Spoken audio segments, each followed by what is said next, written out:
वैसे हैं स्टूडेंट को यहाँ पर आप देख सकते हैं कि यहाँ पे कॉन्वेक्स लेंस है जो कि एक कर्वेचर का फॉर्म ले रहा है, यानी एक सर्कल बन रहा है इससे, ठीक है।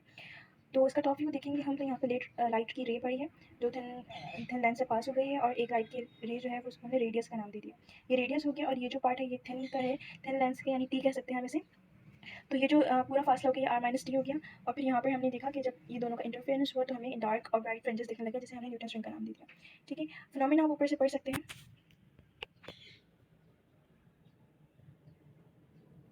बढ़ते हैं इसकी डेरिवेशन की तरफ। हम जानते हैं कि डिस्ट्रक्टिव इंटरफेरेंस का जो फॉर्मूला होता है वो होता है 2n m लैम्डा, और कंस्ट्रक्टिव इंटरफेरेंस का जो फॉर्मूला होता है उसका पाथ डिफरेंस का वो होता है 2nt m plus half lambda, क्योंकि यंग्स डबल स्लिट एक्सपेरिमेंट का ऑपोजिट होता है, क्योंकि यंग डबल स्लिट एक्सपेरिमेंट में यही फॉर्मूला डिस्ट्रक्टिव का है और यही फॉर्मूला कंस्ट्रक्टिव का है। तो फिर यहाँ पर हमने उस फॉर्मूले के लिए हमने यहाँ पे अज्यूम कर लिया कि यहाँ पे m जो है कुछ भी हो सकता है, 0 1 2 3 4 बल्कि n जो है वो 1 होता है एयर के लिए। तो हमने यहाँ पर n की जगह एयर को पुट किया तो वो n जो है एलिमिनेट हो गया, और यहाँ पे हमारे पास आंसर आ गया 2tn m plus half lambda, ठीक है। इसके बाद हमने ब्राइट रिंग के लिए हमने क्योंकि हमें पता है हम कोई भी चीज़ प्रूव करना चाहते हैं तो सबसे पहले एक के लिए प्रूव करते हैं, फिर सेकंड के लिए प्रूव करते हैं, तो खुद ब खुद वो हमें n नंबर के लिए प्रूव हो जाता है। हमने फोर्थ ब्राइट रिंग के लिए प्रूव किया तो हमने यहाँ पर m की जगह 0 डाला क्योंकि फासला 0 का था, तो यहाँ पे हमें हाफ लैम्डा का आंसर मिल गया। और यहाँ पर जब हमने सेकंड ब्राइट फ्रिंज के लिए डाला तो हमें 3 लैम्डा मिला। अच्छा, आप एक चीज़ देख रहे हैं कि इसका फॉर्मूला किस तरह निकल रहा है कि टी के साथ जो नंबर लग रहा है, जैसे टी के साथ 1 है तो m की जगह पे 0 आ गया, यानी एक कम आ गया। यहाँ पे टी पर 2 लगा है तो यहाँ पर एक और कम हो जाएगा, यानी 2 से एक कम कितना होता है, 1 होता है, तो यहाँ पे 1 आ गया, ठीक है। तो यहाँ पर सेम ये फॉर्मूला हमें एक निकल के आ रहा है। तो हमने यहाँ पे सिमिलरली nth ब्राइट रिंग के लिए हमने निकाल लिया कि जैसे मैंने आपसे कहा था यहाँ पे अगर n होगा तो यहाँ पर n minus 1 plus half lambda होगा।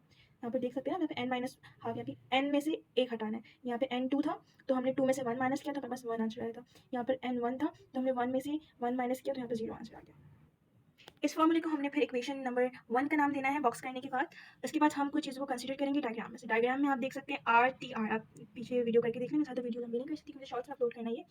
तो R means radius of curvature of lens, और टी मैंने आपको बताया था थिकनेस ऑफ एयर फिल्म है, और स्मॉल आर जो है वो रेडियस ऑफ इंटरफेरेंस है। अच्छा, ये पार्ट आपको समझा देती हूँ।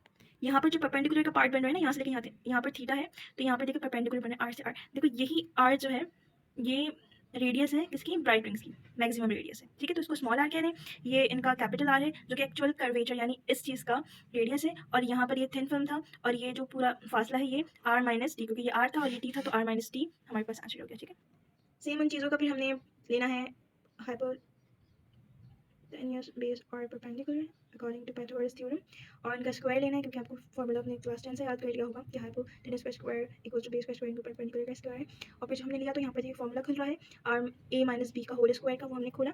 तो फिर हमने जब पूरा सॉल्व कर लिया तो हमने देखा कि टी स्क्वायर हमारे फॉर्मूले में आ रहा है। टी स्क्वायर जो नेगलेक्ट कर सकते हैं, टी स्क्वायर आपने देखा था बहुत ही छोटा सा था, तो जब हम उसका स्क्वायर निकालेंगे तो मजीद छोटा आंसर आ जाएगा, तो ईजिली उसको नेगलेक्ट कर देते हैं। नेगलेक्ट करने के बाद हमारे पास हमने उसको जब सॉल्व किया तो हमने आर एन स्क्वायर को इक्वल करवा लिया 2tn r के, और उसके बाद हमारे पास 2tn की वैल्यू ऊपर आपने इक्वेशन 1 जो बनाई थी वहाँ पे मौजूद है, हमने वहाँ पे पुट किया। अच्छा, 1 उसके बाद स्क्वायर हटाने के लिए हमने जब रेडिकल लगाया तो हमारे पास माइनस 1/2 था। तो जब इसको हम इसका स्क्वायर लेते हैं ना, तो इसका स्क्वायर लेने पर हमारे पास आंसर देते हैं 1/4, सॉरी प्लस का 1/4, ठीक है। तो ये 4 जो है वो बाहर आ जाएगा, और फिर जब वो कैंसिल आउट हो जाएगा तो हमारे पास जो फाइनल आंसर बचेगा R N equal to radical N lambda R. Thank you so much, मिलते हैं अगली वीडियो में, तब तक के लिए अल्लाह हाफ़िज़।